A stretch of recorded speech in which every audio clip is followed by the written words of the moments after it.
Hello বন্ধুরা, তোমরা কেমন আছো? আশা করি ভালো আছো। আমিও ভালো আছি। বিপত্রাণী ব্রত করেছি বলে একটা বড় মন্দিরে চলে এসেছি। তোমরা গেস করতে পেরেছো এটা কোন মন্দির? হ্যাঁ, ঠিকই ধরেছো, আদ্যাপীঠ মন্দির।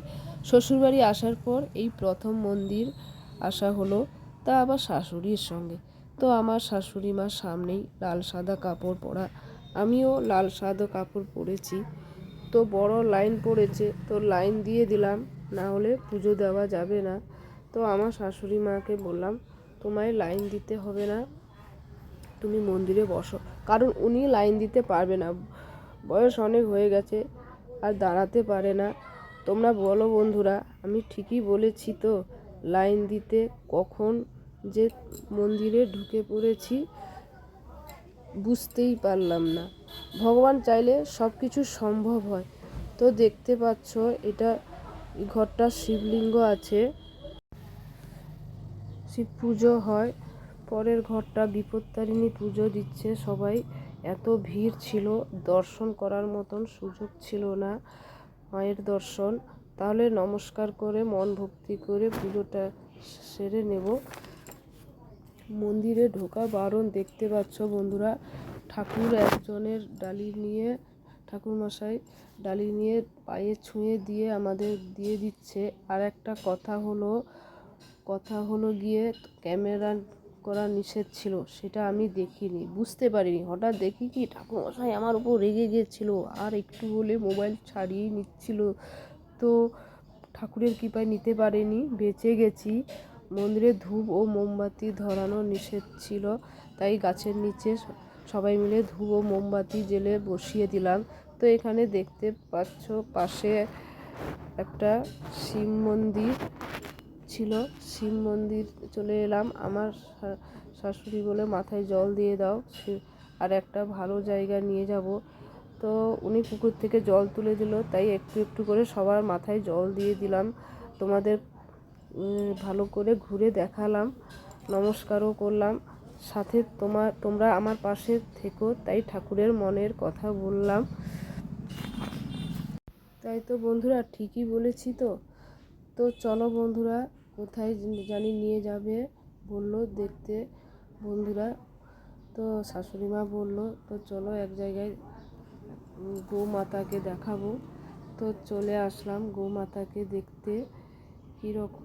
তো চলো বন্ধুরা, কোনো দিন তো দেখিনি, যখন এসেছি তো গোমাতাটাকে দেখিনি। তো একজনকে জিজ্ঞাসা করলাম যে এখানে ঢোকা কি যাবে? বলছে হ্যাঁ, কেন ঢোকা যাবে না। তো গোমাতা চলে আসলাম দেখতে, দেখেই আমার ভক্তি এসে গেল। তো কীরকম শান্তভাবে আমাদের দিকে তাকিয়ে আছে, দেখেই আমার ভক্তি এসে গেছে। তো ভাবলাম একটা কিছু খাওয়ার জিনিস দেব, তাই ব্যাগ থেকে একটা কলা বের করে খাইয়ে দিলাম। তো বন্ধুরা দেখতে পাচ্ছ, দুই পাশে গোশালা আছে, তার উপরে ঠাকুরের ছবি দেওয়া আছে। তাই ওদেরকে আমার ভালো রাখিস, তাই ভালো থাকিস বলে দিলাম, হাত বুলিয়ে দিলাম। ওরাও আদর বোঝে, আদর করে দিতে মুখটা আবার আমার দিকে মুখটা বাড়িয়ে দিচ্ছে, যাতে ও বলতে চায় যে আর একটু আদরটা করলে ভালো হয়। তাই ভালো করে গলাটা চুলকে দিলাম বন্ধুরা, দেখতে পাচ্ছ। তো জীব হলেও ওরা কত কিছুই বোঝে বন্ধুরা, যে আদর যত্ন যে খাওয়াবে, অবলা জীব তার কাছেই থাকে, তোমরা জানো বন্ধুরা।